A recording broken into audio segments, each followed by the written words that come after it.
2024 AFC U23 아시안컵에서 대한민국이 1차전, 2차전 무실점 2연승. 대단합니다. 엄청난 성과를 냈습니다. 스코어만 보면 두 경기 우리가 완벽한 수비, 깔끔한 공격, 정말 좋은 대회를 치르고 있는 것처럼 보이지만 경기를 본 사람들만 알고 있죠.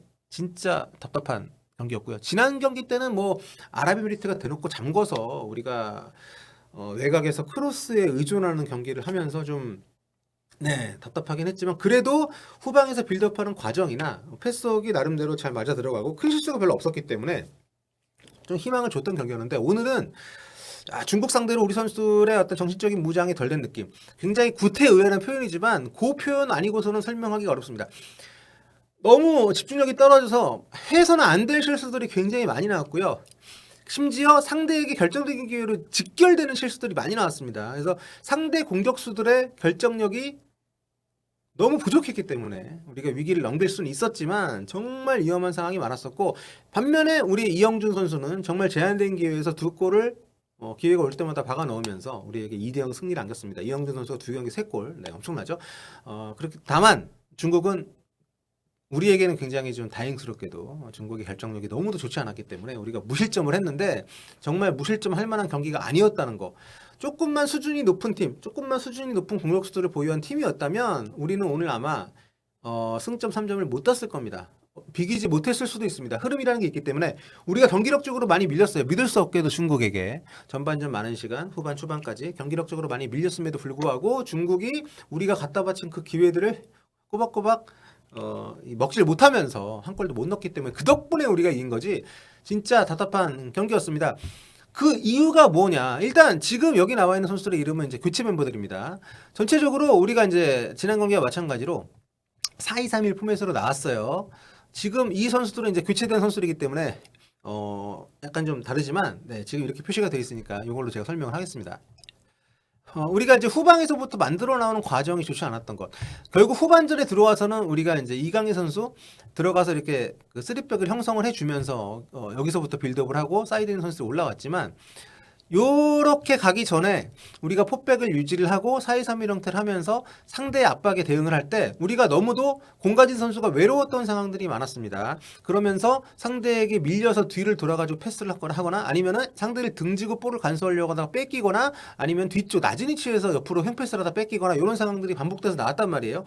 근데 그런 실수들이 한두 번 나올 수가 있다고 쳐도 그러면 거기에 대한 개선이 있어야 되는데, 거기에 대해서 벤치의 지시라든가 아니면은 경계라든가 이런 부분들이 제대로 안 들어갔던 것 같습니다. 왜냐하면 거기에 대해서 전혀 개선이 되질 않았어요. 전반전에 그런 실수, 후반전에 그런 실수가 반복해서 나갔었고, 만일 그런 문제들이 있을 경우에는 앞쪽에 있는 선수들, 옆쪽에 있는 선수들이 예를 들어가지고 이렇게 접근을 해서 패스를 줄 수 있는, 조금 더 편안한 선택을 할 수 있는 길을 만들어줬어야 되는데, 물론 볼을 뺏긴 선수가 가장 문제지만 그 선수들이 그런 선택을 할 수밖에 없게끔 방치되는 상황들이 지속적으로 반복이 됐기 때문에 요거는 명백하게 선수들 간의 약속이 안 된 거다, 코칭 스태프의 지시가 없었던 거다, 이렇게밖에 생각할 수 없는, 코칭 스태프가 그렇게 지시했는데도 안 됐던 거라면 하프타임에 그 선수들을 뺐을 겁니다. 하지만 그러지 않았고요. 그 선수들이 그대로 후반전에 투입이 됐고 그 선수들이 그대로 똑같은 그 실수를 반복을 했습니다. 그건 굉장히 큰 문제라고 생각을 하고, 특히 이날 그 왼쪽에 조현택 선수가 선발로 나왔고 오른쪽에 황재영 선수가 선발로 나왔는데,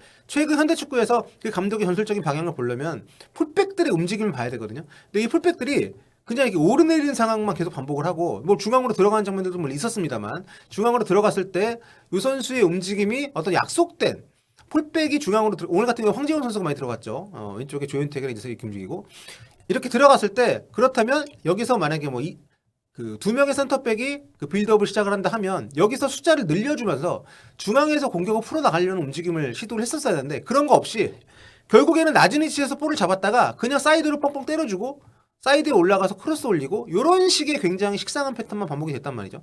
그러니까 전술적으로 약속된 게 없는데 선수들 개개인이 어떻게든 풀어보려는 노력을 했다라고 밖에 볼 수 없는 부분들. 그러니까 전체적으로 이 팀이 4-2-3-1 전술로 나왔을 때 어떤 식으로 공격 빌드업 과정을 가져갈지에 대한 경우의 수가 굉장히 적고, 상대가 그것을 다 준비를 하고 나온 상황에서 그거를 좀 그 상대 그 준비를 무너뜨릴 수 있을 만한 그런 좀 감춰진 비책 비체까지도 아니죠. 그런 어떤 새로운 경우의 수를 만들어줘야 되는데 그렇지 못했다는 거 상당히 아쉬움이 있었고, 그리고 모든 선수들이 두루두루 첫 번째 볼 터치, 그리고 볼을 잡은 다음에 등을 지는 과정, 그리고 그 이후의 선택 모두가 상대에게 노출이 되면서 중국 선수들이 이날 그렇게 공격적으로 나오지 않았습니다. 우리에게 볼을 좀 많이 뺏어냈지만 우리가 실수를 많이 하면서 거기에서 꽤 높은 위치에서 중국의 공격이 시작이 됐기 때문에 우리가 위험에 많이 노출됐던 거거든요. 그런 부분들에 대해서는 우리가 좀 보완이 필요하고, 그리고 우리가 소집이 돼서 중국은 한 달 동안 합숙 훈련했대요. 그런 조직적 움직임이 나왔는데 우리는 소집이 덜 됐기 때문에 1차전, 2차전 그런 아쉬움이 있었던 거 뭐 이해는 합니다만, 제가 좀 안타까운 것은 1차전보다 2차전 경기력이 많이 떨어졌다는 겁니다. 그리고 심지어 우리가 3명을 교체를 했는데 1차전하고 2차전 넘어오는 과정의 선발 라인업을, 그 선발 라인업 교체 자체가 굉장히 빌드업에 큰 영향을 미칠 만한 교체가 아니었다라고 생각을 하거든요. 그런데도 불구하고 1차전만도 못한 빌드업 보여줬기 때문에 이 중원 미드필드 구성에 대한 황선홍 감독의 어떤 노하우에 대해서 좀 의심을 할 수밖에 없는 상황이 아닌가. 지난번 3년 전에 있었던 그 이전 U23 대회에서도 우리가 그 중원조합 구성에 실패를 했습니다. 그때 홍현석, 이강인 이런 선수 다 있었음에도 불구하고 중원조합이 실패를 하면서 일본한테 0대3으로 탈탈 털렸던 기억이 있잖아요. 아직까지도 개선되지 않았다, 이런 걱정이 들게 하는 그런 경기였기 때문에 상당히 경기를 보면 답답하기도 하고 좀 네, 어쨌든 우리가 8강 통과해야 되잖아요. 나가야 되니까 올림픽을. 네, 중국을 상대로, 중국도 중국이 잘한 게 아니에요. 우리가 못한 겁니다. 중국 선수들이 우리가 헌납한 기회들을 단 한 번도 못 살렸기 때문에. 그런데 이런 중국을 상대로도 우리가 중원 자각을 못하고 결국에는 측면으로 도망가고 측면에서 올려주는 연결 자체도 굉장히 크로스 도달률도 떨어지고 이런 모습들이 반복이 된다는 것은 걱정이 많이 될 수밖에 없는 부분이고, 그러니까 선수 구성이라든가 그리고 정해진 선수들을 가지고 우리가 팀을 좀 조밀하게 만들어가는 과정이 굉장히 필요했던 중요한 시기에 올림픽 대표팀 감독을 성인 대표팀 감독으로, 감독 대행으로 땡겨 쓴 그 대한축구협회 선택에 대해서 다시 한번 의문을 제기할 수밖에 없는 그런 상황이 1차전, 2차전 때 계속 벌어졌다. 결국 한일전 때 하지만 우리 선수들 일본한테 질 수 없죠. 이런 멘트. 일본전은 다릅니다. 이런 멘트. 그런 정신적인 부분은 부가적인 부분이고, 준비를 잘해서 이번에 보면 어쨌든 중국도 우리에 대한 대응을 분명히 하고 나왔잖아요. 지난 경기 때 조현택 선수가 상당히 많이 올라와서 왼발 크로스 많이 때려주고 조현택의 왼발에서 시작되는 빌드업이 많았는데, 이날 상대가 조현택 선수를 많이 내려앉혔고 또 압박하는 과정에서도 주로 오른쪽은 버리고 왼발 쪽으로만 압박이 들어가더라고요. 이런 선택들도 봐도 그렇고, 아무튼 상당히 좀 좀 더 부지런해야 된다는 생각이 많이 들었고, 일본에 대해서는 좀 더 확실하게 분석이 되고 거기에 대한 좀 대응책을 갖고 우리가 나올 수 있는 경기가 됐으면 좋겠습니다. 자, 그리고 또 한 가지 아쉬운 거, 최종 명단에 우리가 센터백, 전문 센터백을 3명밖에 안 데려갔습니다. 물론 이강희 선수가 센터백도 볼 수 있다고 하지만 그거는 유사시에 대한 거고요. 이 선수를 뽑을 때 멀티플레이어가 많은 건 좋지만 이 포지션에 어떤 선수, 이 포지션을 주로 쓰는 선수가 충분한 2배수가 확보가 돼야 된다고 생각합니다. 오늘 당장 그 왼쪽 우리가 오늘 포백으로 나온 선수들 가운데 선발로 나왔던 선수 가운데 일단 변준수 선수가 후반 막판에 굉장히 좀 이해가 안 가는, 변준수 선수가 센터백이기 때문에 굳이 프리킥을 찰 필요가 없는데 프리키커로 나서서, 이미 지난 경기 옐로카드가 있는데 굳이 프리키커로 나서서 이걸 지연을 해가지고 옐로카드를 또 받았어요. 주장입니다. 주장에 이미 옐로카드가 있던 선수가 또 받았어요. 이거는 제 생각에는 일부러 받았다라고밖에 생각이 안 되거든요. 일부러 안 받을 수도 있는데, 아니면 일부러 안 받았다면 더 이해가 안 가고, 굳이 그거를 변준수가 찰 필요가 없었잖아. 그렇잖아요. 그런데 그 전에 이미 센터포 파트너였던 서명관 선수가 부상으로 나간 상태였단 말이에요. 그러면 지금 우리는 이제 이재원 선수밖에 안 남습니다. 전문 센터백 자원이 다음 경기 뛸 수 있는 그런 선택이, 서명관이 돌아올 수도 있고 이강희가 내려갈 수도 있고 뭐 조현택이 또 내려올 수도 있겠지만, 어쨌든 그런 점에서 조금 운영적인 면에서 좀 아쉬움이 있고, 어쨌든 한일전이 순위 결정전이라는 면에서는 중요합니다. 다른 대회라면 어차피 우승이 목적이라면 사실 누굴 만나도 상관없지만 이 대회는 4강 진출 자체가 갖는 의미가 크기 때문에 8강전 우리가 가급적이면, 이왕이면 개최국 그리고 침판 버프를 받을 우려가 있는 카타르를 피하는 게 중요하잖아요. 그럼 한일전 저는 상당히 중요하다고 보는데 약간 좀 생각이 달랐던 게 아닌가라는 판단이든. 아니 뭐 제가 틀릴 수 있습니다. 일부러 받은 게 아닐 수 있죠. 그럼 그건 그거대로 좀 이해가 안 가는 거죠. 이미 카드가 있는데 굳이 카드가 받을 위험이 있는 타이밍에 굳이 그 중요하지 않은 위치에서의 프리킥을 왜 주장 카드가 있는 주장이 가서 찾는가? 이 참 네. 아무튼 뭐 그런 부분들이 좀 있었고요.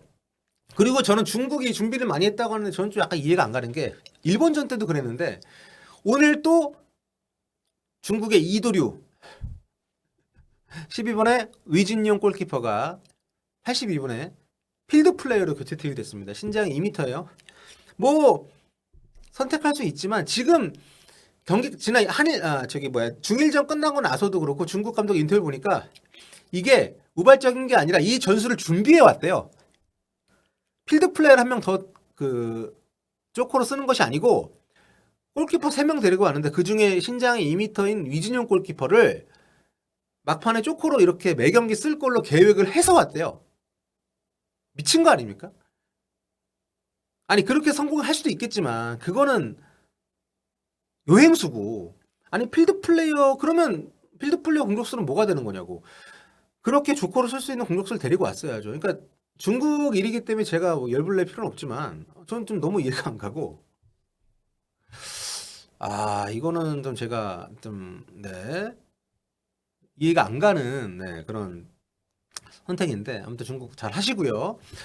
자 그리고 지금 제가 이번 때를 보면서 오늘 또 말씀드리고 싶은 거는 AFC 경기가 너무 이해가 안 갑니다. 저는 AFC가 늘 이를테면 오늘 2차전 경기였으니까 중간에 갑자기 득점 순위표를 보여주는데 현 시점에서의 득점 순위가 아니고요. 지난 1라운드 끝난 상황에서의 득점 순위표를 보여줍니다. 그걸 왜 보여줍니까? 이미 오늘 이영준이 2골 넣어가지고 3골이 됐는데 이영준이 없는 득점 상위 랭킹 순위표를 보여줍니다. 그러니까 좀 네, 이해가 안 가는 거죠. 그리고 오늘 그런 장면이 너무 많았어요. 만약에 심판이 파울을 불고 어떤 선수에게 카드를 줄 것처럼 가고 있습니다. 그럼 그 장면에서 잡아줘야죠. 카드를 받는지 안 받는지 시청자가 알아야 될 거 아니에요. 근데 카드 줄지 말지 그냥 손이 쭉 가는데 그냥 화면을 관중석으로 넘겨버립니다. 그리고 경기가 진행 중에 우리가 공격 역습 들어가는데 갑자기 리플레이를 보여줘요. 그래서 우리가 이영준 선수 골 넣을 때 우리는 리플레이 보기 전까지 이태석이 어시스트한 거 몰랐단 말이에요. 그리고 막판에는 추가 시간에 갑자기 뜬금없이 레드카드 받지 않은 선수가 레드카드를 받았다는 자막이 뜨더니 그 이후에 경기 끝날 때까지 계속 중국 이름 밑에 레드카드 자막이 붙어 있습니다. 그러니까 개판입니다. 이게 아시아 카타르 월드컵도 개최한 나라고 AFC에서 연령별 최고 대회인데 이런 식으로 어떤 상황이 만약에 이를테면 아까도 막판에 강상현이 슈팅을 했어요. 그러면 그 뒤에 원샷 들어가는 건 슈팅한 선수가 돼야 되는데 아무 상관없는 홍윤상 선수 원샷이 들어갑니다. 그러니까 이게 오죽하면 경기 보는 그리고 관중석 좀 너무 그만 좀 잡아줬으면 좋겠어요. 안 그래도 집중이 안 되는데 중계까지 그런 식으로 하니까 너무 안타깝고요. 아무튼 오늘 경기 뭐 좀 그렇습니다. 네. 일단 결과를 얻었기 때문에 한일전 또 8강전 가면서 좀 나아지는 모습을 기대하면서 봐야겠지만 오늘 경기만큼은 좀 아쉬움이 좀 있고 네, 운영적인 면에서 또 선수들의 어떤 이탈 측면에서 걱정 요소도 좀 있었기 때문에 네. 자 다음 한일전은 네 저희 입중계 서로정 기자랑 같이 합니다. 저 월요일 밤에 뵙기로 하고요. 황선홍호 화이팅!